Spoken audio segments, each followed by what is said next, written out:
My name is Eleanor Vance, but everyone who matters calls me Ellie. I'm 29 years old, and up until last year, Christmas was the season I lived for. Growing up as a Vance in Bellevue, Washington, meant that holidays were always a grand spectacle, but as the designated black sheep who chose to build a jewelry business instead of a corporate empire, I always felt like I had to try a little harder just to belong. Last December, I drove to my parents' home early, hoping to help with the preparations, only to overhear a conversation that would shatter my entire world.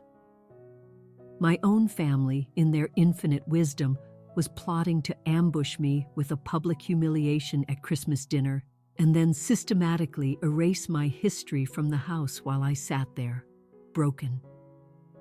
Before we get into the heart of this story, do me a favor and let me know where you're watching from, and if you've ever found yourself caught between your family's expectations and your own happiness, hit that like and subscribe button. You're in good company. The Vances of Bellevue, Washington, were a local institution known for three things: staggering wealth, untouchable influence, and expectations so high they cast a shadow over everything. My father, Richard Vance, was a self-made tech mogul, the kind of rags-to-riches story the Pacific Northwest loves to celebrate.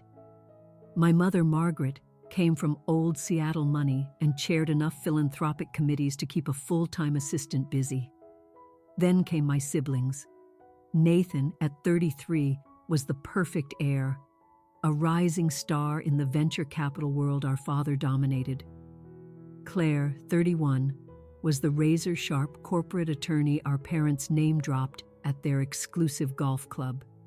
And then there was me, Eleanor Vance, the one who was meant to complete the perfect trio of overachievers, but instead became the family's quiet disappointment.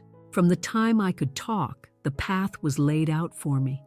A prestigious university, a degree in finance or law, and then a plum position at either the family's holding company or a firm with enough prestige to be mentioned in the society pages. I did my part, dutifully enrolling at the University of Washington, but during my sophomore year, I took a metalsmithing course as a random elective. In that dusty campus studio, something inside me ignited. For the very first time in my life, I felt a spark of genuine passion, the magic of creating something beautiful and tangible with my own two hands. By my senior year, instead of polishing my applications for law school, I was selling my handcrafted silver rings and necklaces at Seattle's weekend markets. The family's reaction was as swift as it was brutal. My father gave me the silent treatment for 3 solid months. My mother started arranging casual lunches with her friends in law firm recruitment. My siblings, Nathan and Claire, would either avoid the topic with excruciating awkwardness or deliver condescending lectures about me throwing away my potential. Despite their collective disapproval, I graduated, took the modest savings I'd scraped together, and rented a tiny studio apartment in Seattle's Fremont neighborhood, converting the small den into my first workshop. I survived on instant noodles for months, pulled 16-hour days until my fingers ached, and slowly, painstakingly, I built Alara gems from absolutely nothing. 5 years passed, 5 long, hard, and rewarding years. By then, my designs were being featured in upscale boutiques from Seattle to Portland. I was making a comfortable living, enough to support myself entirely, doing the one thing I truly loved. Not that my family would ever acknowledge this as a legitimate career. At every single family function, the conversation about my work followed the same tired script. My mother would let out a long-suffering sigh and ask, "So, Eleanor, are you still making those little trinkets?" My father would follow up with his classic, "When you're ready to get serious about your future, the offer for a real job still stands." Nathan would offer to glance over my books, as if I were a child playing shopkeeper rather than a woman running a profitable business. And Claire, in her own passive-aggressive way, would helpfully forward me job listings for executive assistant roles, as though my university degree and 5 years of entrepreneurial experience meant absolutely nothing. Christmas at the Vance estate was a particularly over-the-top production. My parents' modern mansion had 6-bedroom suites, a floating glass staircase that was practically designed for staged family photos, and a dining room that could easily seat 20. Every December, my mother would bring in a team of professional decorators to transform the place into something straight out of a luxury design magazine, with a new, meticulously planned color scheme each year. These gatherings were never really about family connection. They were about performance and status. The guest list was a curated collection of extended family, business partners, and the city's most influential figures. The conversation always revolved around stock options, promotions, ski trips to Aspen, and which Ivy League schools were scouting whose children. In that environment, my small, independent jewelry business might as well have been a kid's lemonade stand on the corner. But still, every year, I made the effort. I'd buy an expensive dress I couldn't really afford just to fit in. I'd rehearse answers about my business that made it sound more corporate and less creative. I would bring beautifully handcrafted gifts that I knew would likely end up in a donation pile or tucked away in a drawer. I'd show up with a plate of homemade cookies that would sit untouched next to the professionally catered dessert buffet. I'd endure the polite, vacant smiles and the swift changes of subject whenever I dared to talk about my latest collection. This particular Christmas felt especially charged.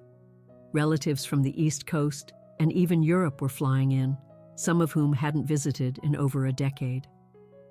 My mother had been in a planning frenzy since August, hiring extra staff and having the guest suites completely redecorated. When she called me in November to discuss the arrangements, I heard a note of genuine excitement in her voice for the first time in years when she spoke to me. "Eleanor, it's crucial that everyone is here this year. Even your great-aunt Beatrice is flying in from Paris. We absolutely must present a united family front." That tiny, almost imperceptible hint of inclusion was all it took for me to double down on my efforts. I decided this would be the year. I cleared my schedule and spent 3 intense months designing a special, deeply personal collection of pieces for everyone who would be there. For my father, a pair of custom cufflinks engraved with the coordinates of his first startup office.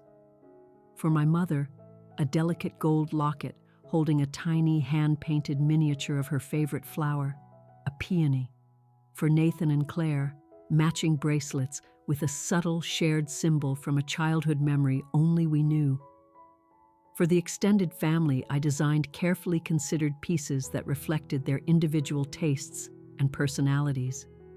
I even splurged on new business cards with an elegant, minimalist logo and custom packaging that I hoped would finally meet the impossibly high Vance standard. Maybe, just maybe, this would be the year they finally saw Alara Gems as a real, respectable business. Maybe this would be the Christmas I finally felt like I belonged in my own family. The week before Christmas, I shipped out the last of my holiday orders, carefully packed the box of family gifts, and drove my used Toyota from Seattle to the Gilded Cage of Bellevue, arriving at the family estate on December 18th. Despite years of evidence to the contrary, I felt a flicker of hope. Maybe this time it would be different. I had no idea that this one visit was about to detonate a bomb in my life, changing my relationship with my family forever and forcing me to redefine what Christmas truly meant. I turned into the long, winding driveway of my parents' home around 2 in the afternoon. The house was already a monument to holiday perfection, with professional white lights tracing every severe architectural line, enormous identical wreaths on every window, and 2 towering fir trees flanking the grand front entrance. A team of landscapers was busy putting the final touches on the outdoor light display. I grabbed my overnight bag and the velvet-lined box containing the samples of the gifts I'd made, hoping to show my mother the thought and craftsmanship I'd poured into each piece. Maybe seeing them would finally make her appreciate my talent. The family's longtime housekeeper, Rosa, answered the door with a genuinely warm smile that was a stark contrast to the home's sterile atmosphere.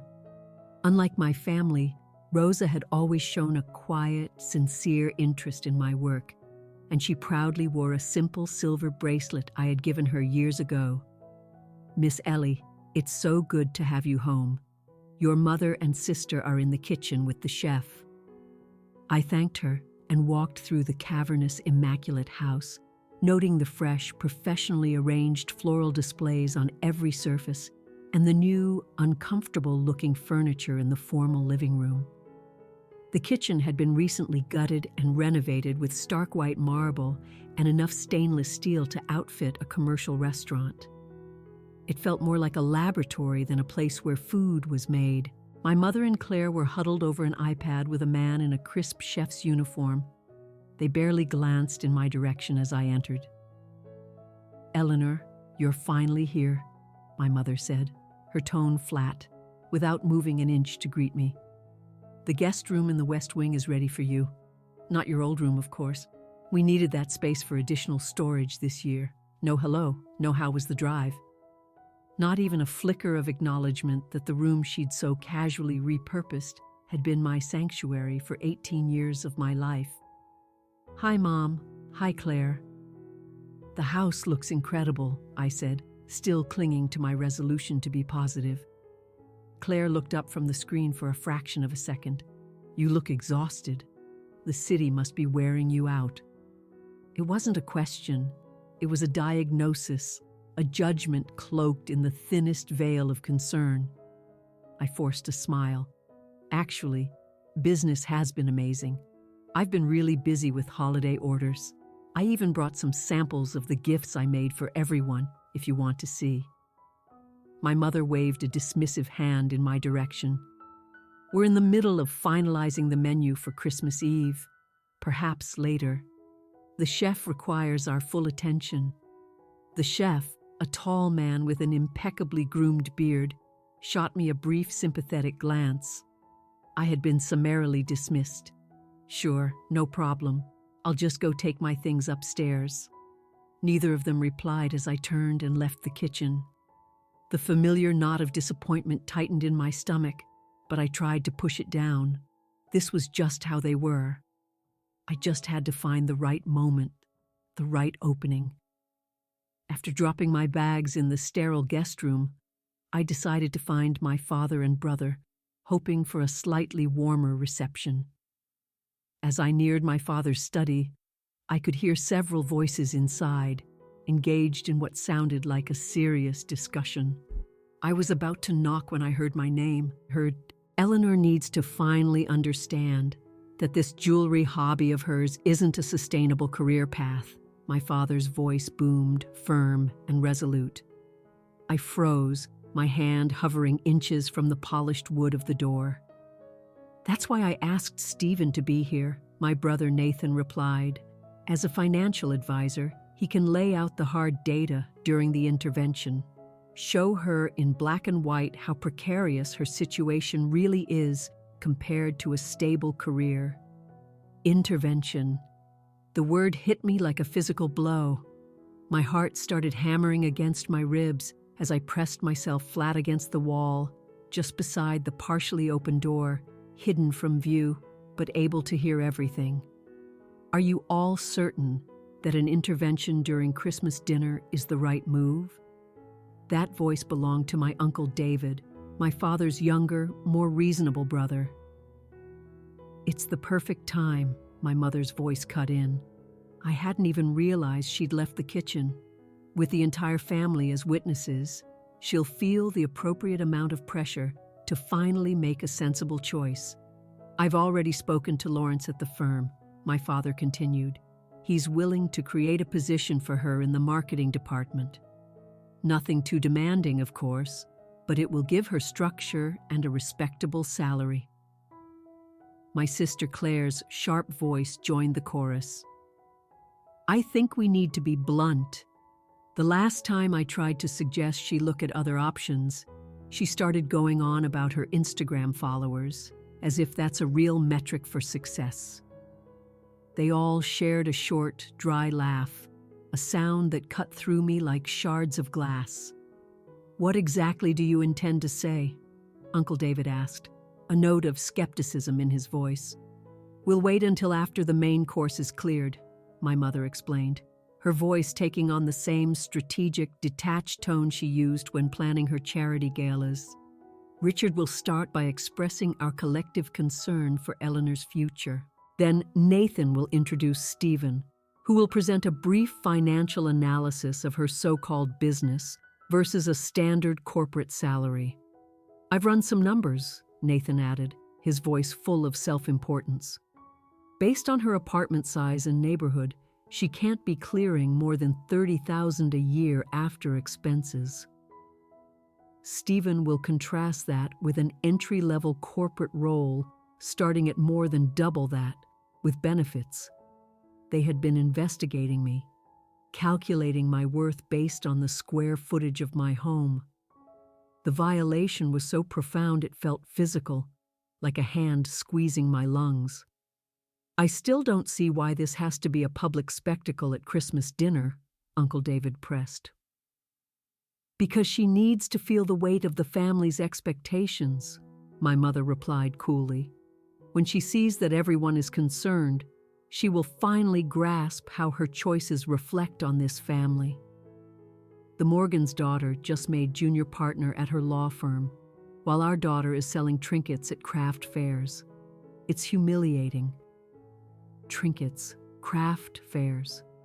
They had no idea I'd moved past that stage years ago, that I was now supplying respected boutiques and fielding a waiting list for custom commissions. But of course, they had never bothered to ask. "And what happens if she says no?" Uncle David asked. A heavy silence filled the room before my father spoke, his voice like steel. "Then we make it crystal clear that all our financial support ends immediately." I almost choked, forcing myself to stay silent. What financial support? I hadn't taken a dime from them since I graduated. "And I've already asked the staff to completely clear out her childhood bedroom," my mother added matter-of-factly. "Cousin Bethany's daughter needs the space, and it's high time Eleanor understood she can't keep one foot in her fantasy world and one in reality." My vision swam with unshed tears. The room where I dreamed, cried, and grown up, filled with my journals, sketchbooks, and keepsakes, was going to be dismantled while I sat downstairs being publicly shamed. "She still has those ridiculous participant ribbons from her grade school art classes on her bookshelf," Claire said with a derisive laugh, as if those somehow validate her decision to throw away a real education on this jewelry hobby. "And did you see what she wore to Thanksgiving?" my mother chimed in. "That strange, handmade-looking dress. It looked like something from a thrift shop. If she's going to insist on this artistic lifestyle, the least she could do is dress appropriately when she's representing the family." The dress had been designed by an up-and-coming friend, and I had worn it with pride to support her. "Well, perhaps this intervention will finally be the wake-up call she needs," Nathan concluded. 29 isn't too late to start over in a respectable field. "I have the perfect closing analogy prepared," my mother said, sounding immensely pleased with herself. "I'm going to tell her that her little jewelry business is like the macaroni art we used to hang on the refrigerator. It was cute for a phase, but it's not something an adult builds a life around." They all laughed again, and I heard the distinct clinking of glasses, a toast to their brilliant, cruel plan. I stumbled back from the door, silent tears streaming down my hot cheeks. Every single word was a razor, slicing through years of my desperate attempts to earn their approval, years of contorting myself to fit their narrow expectations, years of chasing a validation that they had no intention of ever giving me. Their agenda was brutally clear: ambush me, humiliate me in front of everyone I knew, coerce me into abandoning my passion, and then physically erase my past from their home, all on Christmas Day. I walked back to the guest room in a fog, my body moving on autopilot. I shut the door, slid down to the floor, my back pressed against the bed. The beautiful, personalized jewelry pieces I had poured my heart into sat on the dresser in their velvet boxes. Hours of work, of love, of thought, all for people who would never, ever understand or appreciate it. For the first time, I saw with blinding, painful clarity what my family truly thought of me. This wasn't tough love. This wasn't misguided concern. This was about control, manipulation, and a fundamental, staggering lack of respect for who I was as a person. I don't remember packing my bag. I don't remember tiptoeing down the back staircase to avoid being seen. I vaguely recall a brief, mumbled exchange with Rosa, where I muttered something about a work emergency back in Seattle. My next clear memory is sitting in my car at a brightly lit rest stop on the highway, my hands shaking so violently I could barely grip my phone. I dialed Maya, my best friend since college, the one person who had been there from the very beginning, helping me set up my first rickety display at a local market. She answered on the second ring. "Ellie, are you already at the Vance family fortress of solitude? How bad is it this year?" The sound of her familiar, loving voice shattered the dam of shock that had been holding me together. A raw sob tore from my throat, and I could barely form words. They were planning an intervention. At Christmas dinner, financial shaming, clearing out my room. Whoa, Ellie, slow down." Maya's voice immediately shifted from playful to serious. "Where are you right now? Are you safe?" I looked around at the soulless, generic rest stop, faint holiday music tinny and mocking from the speakers. I'm at a rest stop. I left. I couldn't stay there after what I heard. "Good. You shouldn't be driving while you're this upset. Just sit there and breathe for a minute. Okay? I'm right here." I followed her instructions, taking ragged, shaky breaths as she waited patiently on the other end of the line. After a few minutes, the sobbing subsided enough for me to recount every horrible detail I had overheard. Maya listened without a single interruption, and when I was done, she said exactly what I needed to hear. Those absolute monsters. "Ellie, you know none of that is true, right? Your business is a huge success. You are one of the most talented and hardworking people I know. They are just so trapped in their own tiny, miserable definition of success that they can't see it." "But what if they're right, Maya?" I whispered, the old, deep-seated insecurities flooding back in. "What if I am just playing at being a businesswoman while everyone else is out there building real careers? Are you kidding me, Eleanor Vance? You had to turn down 2 wholesale orders last month because you were at maximum production capacity. You have a 3-month waiting list for custom pieces. You just hired your first part-time assistant. Those are not the signs of a hobby." She was right. I had consistently downplayed my own success to my family, partly to avoid their criticism and partly to avoid having to defend my choices. But the reality was, Alara Gems had seen steady, impressive growth year after year. I had recently been approached by Orion Collective, a major national retailer, about creating an exclusive line for them. I was even looking at renting a larger workshop space to scale up. "Then why do I still care so much about what they think?" I asked, my voice thick with tears and frustration. Why, after all these years of them dismissing me, do I still want their approval so badly? Because they're your family, Maya said gently, and because they have spent your entire life programming you to measure your own worth by their twisted standards. Unlearning that kind of conditioning is the hardest work you'll ever do. As we talked, a flood of other memories surfaced, a lifetime of small and large humiliations. The time my mother introduced me to her friends as still finding herself when I was 3 years into my business. The family dinner celebrating Nathan's graduation, where my father talked exclusively about Nathan's job offer. The Thanksgiving where Claire asked in front of everyone if I needed some money to buy proper clothes. Each incident had been a small cut, but I had always made excuses for them, always resolved to try harder, to be better, to finally earn their respect. "Do you want to come stay with me tonight?" Maya offered. "You shouldn't be alone right now." "Thank you, but I think I just need to be in my own space." "I'll call you tomorrow, I promise." After we hung up, I drove the rest of the way back to my Seattle apartment on autopilot. The small, one-bedroom place that my family viewed as a symbol of my failure felt like a sanctuary as I locked the door behind me. This space, this life, was all mine, paid for by my own hands. It represented a kind of freedom and integrity they would never understand. I moved through the apartment in a daze, my eyes taking in the evidence of my actual life, not the fictional, failing one my family had invented for me. The wall of framed articles from design blogs and local magazines that had featured my work. The meticulously organized workflow of my home studio. The spreadsheets on my laptop tracking 5 years of steadily increasing revenue.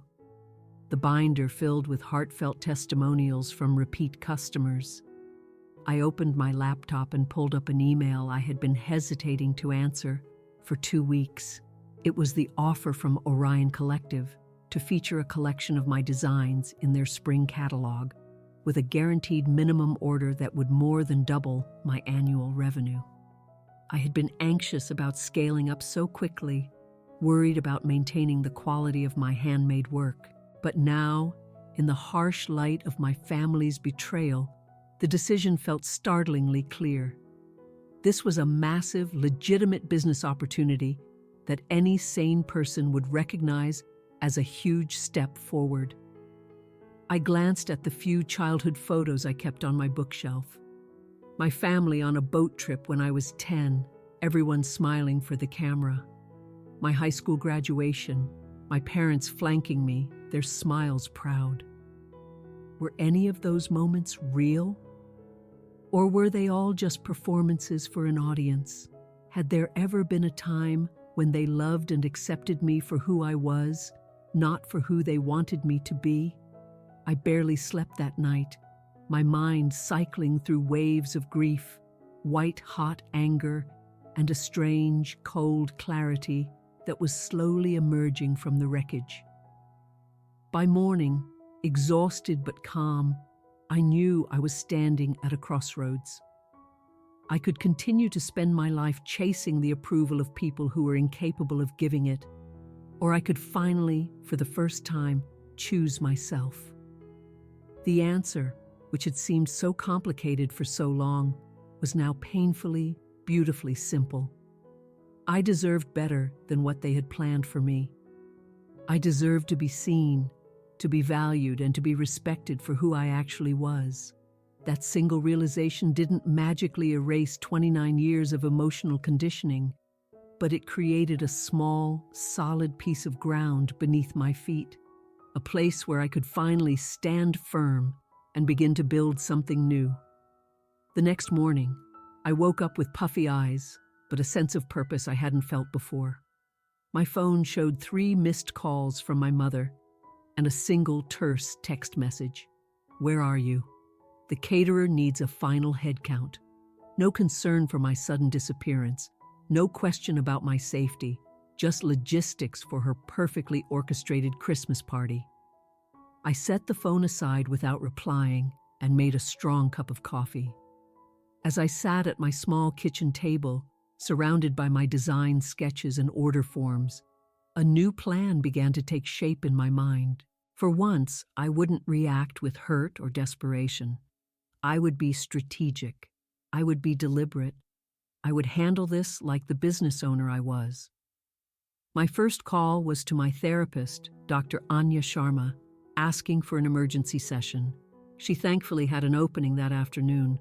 "What you overheard was a premeditated act of emotional abuse, Ellie," she said gently but firmly during our session. "Their planned intervention was never about helping you. It was about controlling you and forcing you back into a role that makes them feel comfortable." "But they're my family," I said, the words feeling hollow and foreign as they left my mouth. "Family should be a source of love and support, not a source of shame," she countered. "Biology doesn't give anyone a free pass to demean your life's work or dictate your choices. You have built a successful, thriving business on your own terms. That is something to be celebrated, not condemned." We spent the hour talking about setting healthy boundaries and acknowledging the grief that comes with accepting your family for who they are, not who you wish they were. I left her office with the emotional armor I needed to execute the practical plan forming in my head. Back at my apartment, I wrote down a detailed action plan. Step 1, I would not be attending the family Christmas. I would simply not show up, letting them discover my absence on their own. Step 2, I would contact Orion Collective and formally accept their offer. The timing felt symbolic, a powerful statement of my commitment to my own future. Step 3, I would organize an alternative Christmas celebration with my chosen family, the friends who had consistently supported my dreams. Step 4, I would arrange for the gifts I had so lovingly created to be delivered to my parents' house on Christmas Eve, each with a personalized, carefully worded note. Step 5, I would formulate clear, non-negotiable boundaries for any future communication with my family. Step 6, I needed to retrieve my childhood possessions from my parents' home before they could be thrown away or given away. This last part was tricky. I called a lawyer friend for advice. She confirmed my fear. Technically, anything I'd left in their house could be considered abandoned property. I immediately drafted and sent a formal, certified letter to my parents, stating my intention to retrieve my personal belongings on a specific date. Next, I called Maya and told her my plan. She didn't hesitate for a second. "You can use my family's cabin in the Cascades for your alternative Christmas. It's gorgeous in the winter. There's a huge stone fireplace, and it's totally empty. My parents are in Hawaii." One by one, I reached out to my real support system, Lucas, the owner of the first boutique that ever carried my line; Sophia, a fellow artisan who shared a studio space with me in the early days; Maya's husband, Michael, who had helped me build my website for the price of a few beers.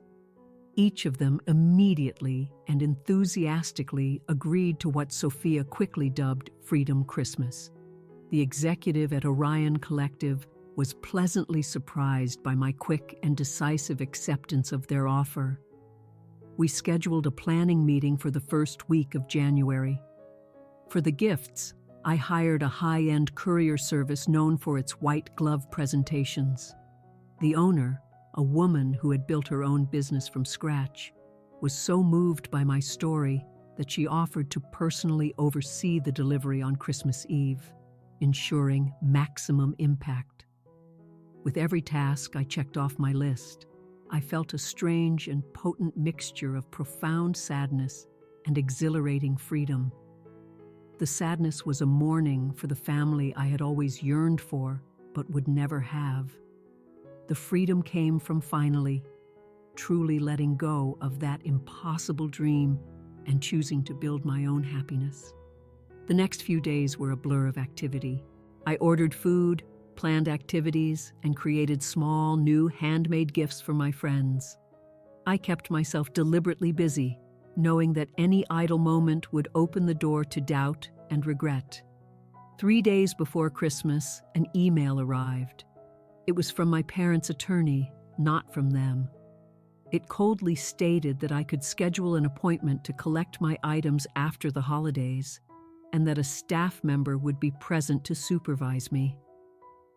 The formal, impersonal, and vaguely threatening tone of the letter was all the confirmation I needed. I had made the right decision. On December 23rd, I packed my car with gifts, food, and warm clothes, ready for the drive to the mountains the next morning. That night, I sat in my quiet apartment, looking at the small but beautiful Christmas tree I'd decorated for myself. For the first time since that awful day in Bellevue, I felt a deep, unshakable certainty. I was done shrinking myself to fit into their world. I was done apologizing for a life that brought me joy instead of just status. I was done accepting treatment that I would never tolerate from a stranger, let alone my own family. Tomorrow, I would start a new tradition, one built on mutual respect, genuine affection, and unconditional acceptance. As painful as the rupture had been, it felt like the first truly authentic Christmas of my adult life. December 24th arrived, bright and cold, a perfect day for a drive to the mountains. Snow was in the forecast for the evening, promising a white Christmas that felt like a gift from the universe. I finished loading my car, took one last look at my cozy apartment, and set off. The drive was peaceful, the urban sprawl of Seattle gradually giving way to the majestic snow-dusted pines of the Cascades. By noon, I was pulling up to the cabin, a stunning timber frame structure nestled deep in the woods. Smoke was already curling from the stone chimney. Maya burst out the front door as soon as I parked, running over to wrap me in a huge hug. "Welcome to Freedom Christmas," she announced, her grin wide. "Michael and I got here an hour ago to get the fire going." The inside of the cabin was everything a winter fantasy should be: soaring ceilings with exposed wooden beams, a massive stone fireplace crackling cheerfully, and plush, comfortable sofas arranged for conversation, all facing huge windows that looked out onto the silent, snowy forest. Michael was in the open-plan kitchen, unpacking groceries while holiday music played softly. "This is perfect," I breathed, feeling a week's worth of tension begin to melt from my shoulders. Throughout the afternoon, our chosen family arrived. Lucas brought a case of wine from his brother's vineyard. Sophia came bearing her famous homemade pies. 2 other friends, Jamie and Daniel, arrived with more food and board games. By 4 o'clock, the cabin was full of laughter, the smell of baking, and a warmth that had nothing to do with the fire. No one grilled me about my family. No one asked awkward questions. No one made passive-aggressive comments about my life. The contrast to a Vance family gathering was so stark it was almost comical. At exactly 6:30 p.m., my phone started to ring. I'd been expecting it. This was the time we would have been gathering for cocktails and appetizers at my parents' house. The first call was from Claire. I stepped into an empty bedroom for privacy before answering. "Hello. Eleanor, where are you? Everyone is asking for you. Mom is about to have a meltdown." Her voice was laced with annoyance, not concern. "I'm not coming, Claire," I said simply. There was a pause.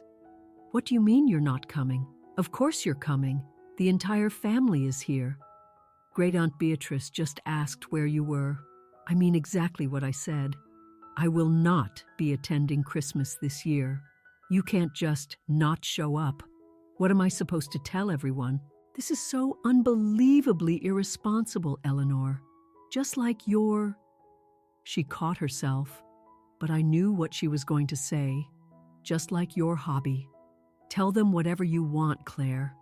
I'm sure you'll think of a story that keeps the family image intact. She sputtered, clearly shocked by my directness. Before she could recover, I added, "By the way, some gifts for everyone should be arriving this evening. I put a lot of work into them. I hope you enjoy them." I hung up before she could reply. Within minutes, my phone rang again. Nathan. I let it go to voicemail, then my father. Another voicemail. Finally, the call I had been both dreading and preparing for, my mother. I took a deep, centering breath and answered. "Hello, Mother. Eleanor Margaret Vance. Where in God's name are you?" Her voice was tight with barely controlled rage. "I'm celebrating Christmas elsewhere this year." "What do you mean, elsewhere? The entire family is here, waiting. The caterer has prepared for our exact head count. Your great-aunt flew all the way from Paris. This behavior is utterly unacceptable." "Is it?" I asked, my voice surprisingly steady. "Is it more unacceptable than planning to publicly ambush and humiliate your own daughter during Christmas dinner? More unacceptable than plotting to throw out her childhood belongings while she sits at the table? More unacceptable than calling her career a hobby and her achievements trinkets?" Dead silence on the other end of the line. "Then I have no idea what you are talking about." "Of course. Deny, deny, deny." "I overheard everything, Mother. Last week in Dad's study, you, Dad, Nathan, and Claire, planning your little intervention with Nathan's friend Stephen to shame me about my finances, planning to strong-arm me into quitting my business for some make-work job at Dad's firm." Another beat of silence. Then, her tactics shifted. "Eleanor, you've completely misunderstood. We are concerned about you." This was all coming from a place of love. I actually let out a short, sharp laugh. It surprised both of us. Love? Was it love when you called my life's work macaroni art on a refrigerator? Was it love when you said I was embarrassing the family? Was it love when you mocked the dress I wore to Thanksgiving? "You were eavesdropping," she accused, her voice turning to ice. I was about to knock when I heard my name, and thank God I did. Otherwise, I would have walked straight into your trap. This is ridiculous. You are overreacting, as usual. Just tell me where you are, and we can discuss this like adults when you get here. There is nothing to discuss. I will not be attending Christmas this year, or any other family gathering where I am not treated with basic respect. If you don't show up, your father will be furious. There will be consequences, Eleanor. The threat hung in the air, but for the first time in my life, it had absolutely no power over me. What consequences exactly? Are you going to cut me off financially? I've supported myself for years.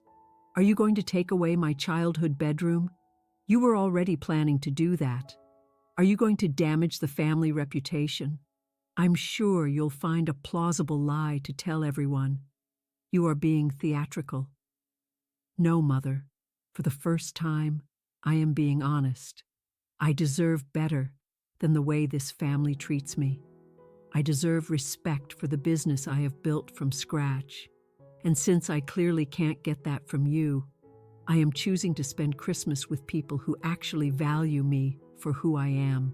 I could hear muffled voices in the background on her end, a rising tide of curiosity and concern from the other guests. Your gifts will be delivered soon, I continued, my voice calm. I spent months making them.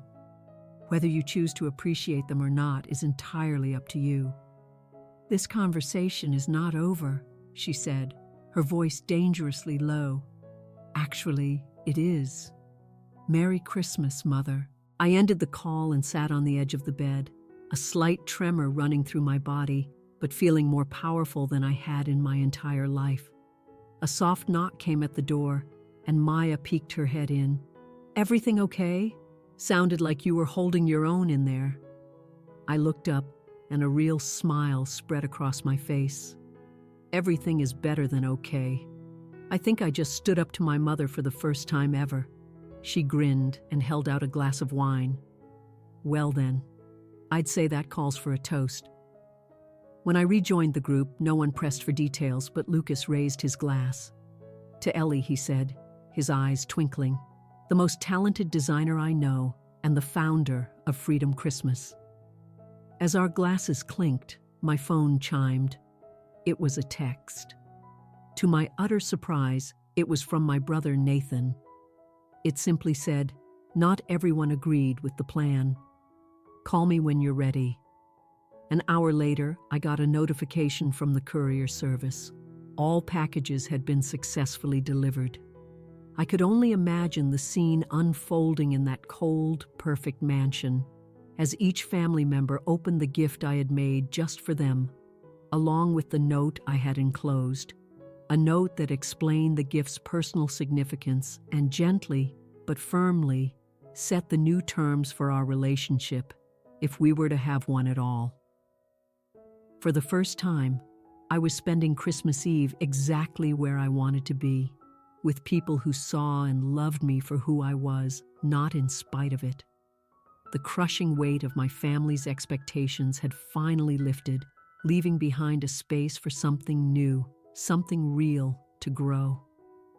Our Christmas Eve dinner was a joyous, chaotic affair. We cooked together, laughing and sharing stories as we chopped and stirred. It was the polar opposite of the silent, formal, catered meals of my childhood. We ate family style at a long wooden table lit by candles, the conversation flowing easily from creative projects to travel dreams.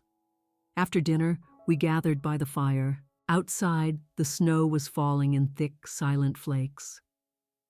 "Time for a new tradition," Maya announced, bringing out a box of plain wooden ornaments and paints. "Each year, we make an ornament to commemorate something important from the past year." I painted a small, delicate bird flying out of an open cage. No one had to ask what it meant. Around 11, a text came through from my Aunt Carol, my mother's sister. "Just heard what happened. For what it's worth, not all of us agreed with your parents' approach. Your great-aunt Beatrice was particularly appalled. Your gift was exquisite, by the way. Thank you." A few minutes later, another message arrived, this time from a cousin. "Your work is incredible. Can't believe I never knew how talented you were. P.S. Dinner is extremely awkward. Your mom isn't handling the questions well. It seemed my quiet rebellion had sent a shock wave through the carefully constructed facade of the Vance family, and cracks were beginning to show."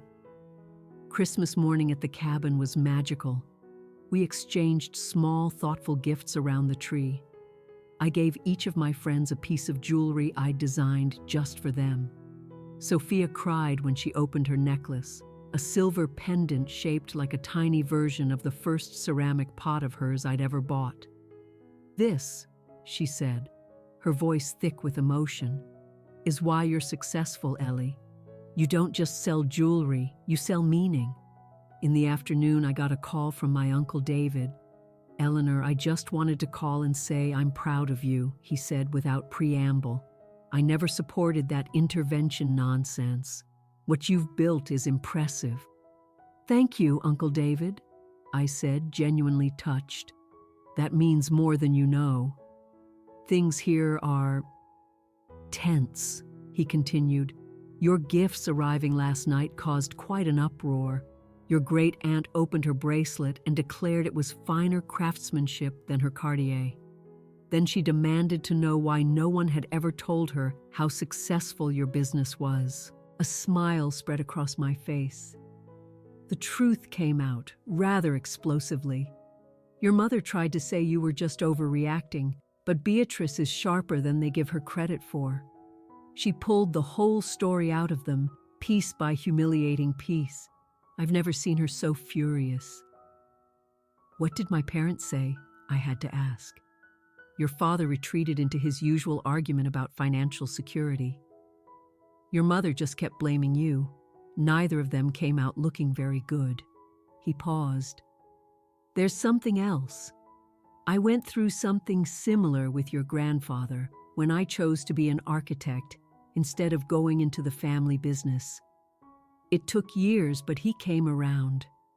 Don't give up on them entirely, but don't you dare give up your boundaries.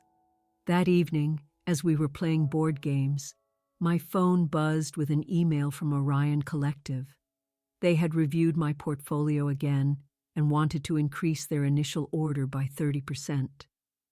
They also wanted to feature me in their spring marketing campaign as an emerging designer to watch. The timing was almost poetic, the ultimate professional validation arriving at the exact moment I had finally stopped seeking it from my family. The irony was rich. By walking away from their toxic Christmas, I had created the space for exactly the kind of success they claimed to want for me, but entirely on my own terms. January ushered in a new chapter. 1 month after the Christmas that changed everything, I stood in my new workshop, a bright, airy space twice the size of my old one. The Orion Collective order had made the expansion necessary, and their spring catalog would soon introduce my work to a national audience. My family situation remained complicated. My mother communicated only through cold, formal emails. My father sent me a patronizing financial projection for my business, predicting its failure within a year. I replied with a polite but firm message, assuring him I was fine. Amanda, my sister, remained silent, but Nathan had called several times. Our last conversation had been surprisingly open. You know, it's not just making pretty things, he'd admitted, a note of awe in his voice. You have to manage production, forecast trends, build a brand. It's actually a lot like what I do, just in a creative field. It was a small step, but it was a start. I retrieved my childhood belongings with Maya by my side. My mother had arranged for Rosa, the housekeeper, to supervise. Your mother tried to donate all your tools, Rosa whispered to me as we packed. I told her they were very expensive professional equipment and should wait for you. I was slowly sorting through the boxes, keeping what held good memories and letting go of the rest. My therapist helped me see that what happened wasn't a failure, but a graduation. You set a boundary and you held it, Ellie, she'd said. That is a monumental achievement. She was right. That painful discovery in my father's study had been a doorway to freedom. Not freedom from family, but freedom to define my own family, my own success, and my own worth. The journey is far from over. Family wounds don't heal overnight. But for the first time, I am facing that journey as a whole person, not as a disappointment. I am Eleanor Vance, jewelry designer, business owner, and a woman surrounded by people who love and value all of who I am. The greatest gift I received last Christmas was the one I gave myself, the permission to walk away from a table where respect was not being served. What about you? Have you ever had to choose between your family's expectations and being true to yourself? How did you navigate that difficult choice? I would love to read your stories in the comments below. And if this story resonated with you, please consider liking and subscribing for more authentic conversations about setting boundaries and creating the life you deserve. Thank you for listening. And remember, sometimes the most beautiful things can only be created after you break the mold.